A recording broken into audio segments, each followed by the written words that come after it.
এখানে একটা টিভি দেখতে পাচ্ছেন। এই টিভিটার মূলত সমস্যা হয়েছিল মানে ফ্লাইব্যাক লিক করে। তারও ভালো আছে, সব দিক দিয়ে ভালো আছে, কিন্তু গোড়া দিয়া আপনার এই ফ্লাইব্যাকটা গোড়া দিয়ে লিক করে আস্তে আস্তে। মানে তো আমি কি করলাম, এখন একটা সেকেন্ড হ্যান্ড ফ্লাইব্যাক লাগিয়ে দিলাম, ইনশাল্লাহ ঠিক হয়ে গেছে। ছবিও চলে আসছে, ছবিও দেখা যাচ্ছে।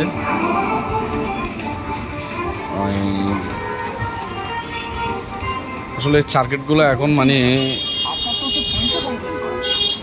চলে যাচ্ছে, এগুলা আগের ডেস্কটপ সার্কিট, এগুলা সিআর টিভিগুলো এখন এগুলো চলে আস্তে আস্তে এগুলো উঠে যাচ্ছে।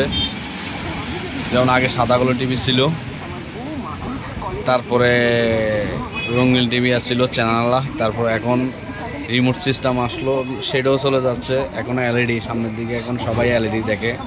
এই টিভিগুলো এখন বিলম্ব হয়ে যাইতেছে।